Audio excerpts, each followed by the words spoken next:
America, 1920. The echoes of war had finally faded across the Atlantic. The trenches of Europe were quiet, but the streets of America were just beginning to boil. It was a year of transformation, of smoke-filled factories rising into steel skies, of Model T Fords rattling down cobblestone alleys, and of jazz spilling from smoky clubs in New Orleans all the way up to Harlem. America stood on the edge of a new era, one of wealth, excess, and freedom. The Roaring Twenties promised liberation. Flappers danced in sequins, telephones connected homes like never before, and the stock market soared. But beneath the glittering surface of this golden age, something far more sinister took root. In dimly lit back rooms, whispered deals were made over whiskey and cigars. Gangsters, once petty thieves lurking in alleyways, began to see opportunity where others saw chaos. And at the heart of that chaos, a single piece of legislation that would change everything. On January 16, 1920, the 18th Amendment to the United States Constitution officially took effect. Alcohol, America's favorite vice, was now illegal. Politicians hailed it as a moral crusade, a noble effort by temperance advocates to purify society. Churches rang their bells, mothers cheered. But behind closed doors, bootleggers grinned, because what they knew, and what Washington refused to understand, was that banning alcohol didn't stop people from wanting it. If anything, it made them want it more. Prohibition wasn't just a law. It was an invitation. An open door to corruption, violence, and empire building under the cover of darkness. And the men who walked through that door, they came not from boardrooms or country estates. They came from the slums of Sicily, Naples, Calabria, hungry, hardened, and ready to build a kingdom out of chaos. The Empire of Shadows. These weren't your average thugs. They were immigrants, many from Sicily, Naples, and Calabria, who came to America with nothing but hunger in their bellies and fire in their souls. They arrived speaking broken English, dressed in threadbare coats, and carrying dreams too big for the steerage decks of immigrant ships. They found no welcome mat in the land of opportunity. Instead, they were met with prejudice, poverty, and the cold indifference of a nation that saw them as outsiders. But in the shadows of the cities, in the tenements of Brooklyn, the docks of Chicago, the alleys of Little Italy, they carved out a life for themselves. Before Prohibition, these men scraped together a living through petty crime. Protection rackets, gambling rings, loan sharking. They were small-time operators in a crowded criminal marketplace. But when the Volstead Act slammed the door shut on legal alcohol, it opened a vault for those willing to break the law. Bootlegging became the most profitable black market enterprise in American history, and the Mafia. They organized it like a Fortune 500 company. No longer just street-level gangsters, they became distributors, wholesalers, and retailers of America's most coveted commodity. They smuggled Canadian whiskey across the Detroit River, brewed beer in hidden basements, and ran rum from the Caribbean through Florida ports. Their operations grew so vast that they needed infrastructure. Warehouses, trucks, bribes, and muscle. They created supply chains that stretched from coast to coast, protected by layers of secrecy, loyalty, and fear. And with every case of liquor sold illegally, their power grew. The rise of the kingmakers. Nowhere was this transformation more visible than in Chicago, where a young Italian-American named Alphonse Gabriel Capone rose from obscurity to become the most feared man in America. Born in Brooklyn in 1899 to poor Neapolitan immigrants, Al Capone started his career under the tutelage of Johnny Torrio, a savvy gangster who taught him the value of discipline, diplomacy, and deadly force. By the time he moved to Chicago, Capone was already hardened by violence, ready to take over the city's South Side operations. But it wasn't until Prohibition that Capone truly came into his own. He controlled hundreds of speakeasies, breweries, and distilleries. He bribed politicians, judges, and police chiefs. His network stretched from Detroit to Miami, and his influence reached deep into the pockets of America's elite. To the public, he was a paradox, a killer who donated turkeys to the poor, a monster who smiled for photographers. To his enemies, he was a butcher.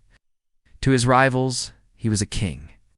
And on February 14, 1929, he sent a message that would echo through history. The St. Valentine's Day Massacre. 7 men lined up against a wall in a garage on Clark Street and executed in cold blood was not just a hit, it was a declaration of war. Capone had eliminated the competition, and in doing so, he cemented his place as the undisputed boss of bosses. But even Capone could not escape the long arm of the law forever. Though bullets couldn't bring him down, paperwork could. In 1931, he was finally convicted. Not for murder, but for tax evasion. Still, by then, the damage, or rather the foundation, was already laid. The Mafia had proven it could operate like a business. And businesses, once established, are hard to kill. The birth of the 5 families while Capone ruled Chicago. Another revolution was brewing on the East Coast.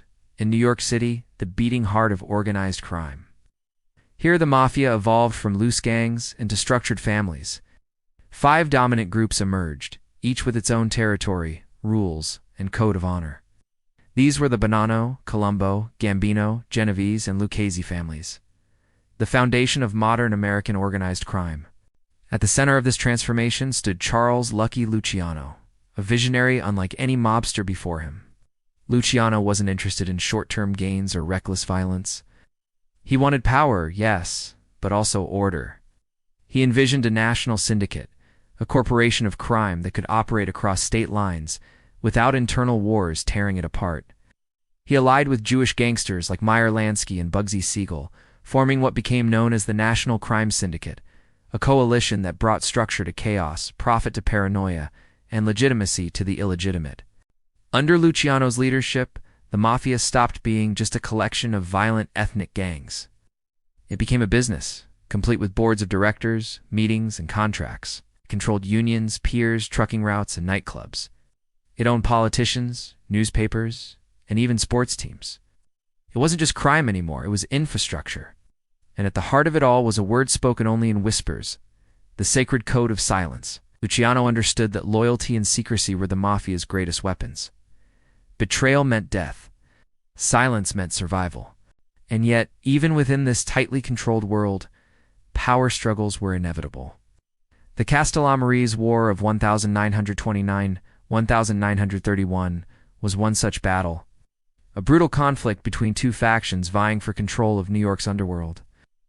At its center were Joe Masseria and Salvatore Maranzano, both claiming to be the Capo di Tutti Capi, the boss of all bosses. It ended with the assassination of both men, orchestrated by Lucky Luciano himself. With their deaths, Luciano reshaped the Mafia into a council-based system, the Commission, ensuring that future disputes would be settled around a table rather than in the streets. But peace, in the world of organized crime, is always temporary. Over the decades, the Mafia would evolve again and again, expanding into narcotics, labor racketeering, and even Hollywood. It infiltrated construction, restaurants, and financial institutions. It whispered in the ears of senators and shook hands with celebrities. And all the while, it remained invisible, wrapped in layers of secrecy, loyalty, and fear. The language of violence, violence became the currency of power. Assassinations were not random acts of rage. They were calculated messages. Betrayal meant death. Disrespect meant war. Every hit was a lesson. Every execution, a warning. The Mafia spoke in blood, and those who ignored its language rarely lived to regret it. In Chicago, Capone's war with the North Side Irish gang led by George Bugs Moran culminated in the infamous St. Valentine's Day Massacre, a chilling display of precision and brutality that shocked the nation. In New York, the Castellamarese War turned neighborhoods into battlegrounds. Entire blocks were locked down as rival crews fought for dominance. Bodies were found in rivers and garbage dumps, in abandoned lots, often with signs of torture. Yet, despite the carnage, the public fascination only grew. Newspapers covered mob hits like sporting events. Gossip columns debated who betrayed whom. Some saw the Mafia as villains, others as anti-heroes, enforcing order where the government failed. Speakeasies continued to thrive, run by men who answered to no law but their own. Politicians looked the other way in exchange for campaign donations. Police officers pocketed envelopes stuffed with cash. Judges signed rulings in return for favors. Corruption spread like wildfire, and the flames were fueled by alcohol. Aftermath. When Prohibition ended but the empire stayed by 1933, Prohibition was repealed with the passage of the 21st Amendment. Americans could legally drink again. But the damage, or perhaps the opportunity, had already been done. The Mafia was no longer just a group of bootleggers. It had become a permanent fixture in the American underworld. Bootlegging had been the training ground. Now came the real empire. Gambling dens flourished in places like Las Vegas and Havana. Drug trafficking grew with the influx of opium from Asia and heroin from Europe. Labor unions were infiltrated, extorted, and controlled, and the FBI? For decades it refused to believe the Mafia even existed. J. Edgar Hoover denied its presence in America until well into the 1950s. Meanwhile, the five families continued to grow richer, more powerful, and more elusive. Even after the infamous Appalachian meeting in 1957, where dozens of mobsters were caught red-handed, the Mafia adapted, learned, and survived. Trials followed. Informants came forward. Laws were passed. But the roots of the Mafia had gone too deep. Legacy in the shadows today, the Mafia may not rule the streets like it once did, but its legacy remains. In movies, books, and documentaries, its myths live on. Names like Capone, Luciano, Gotti, and Gambino are still whispered with equal parts awe and dread. Its fingerprints can still be found in politics, entertainment, and finance. Its language continues to shield secrets from the light. Prohibition was meant to save America from itself. Instead, it created monsters. Monsters who thrived in the dark, who fed off chaos, and who built empires on the bones of laws designed to destroy them. And in the end, they didn't just survive Prohibition. They rose from it, and they never looked back.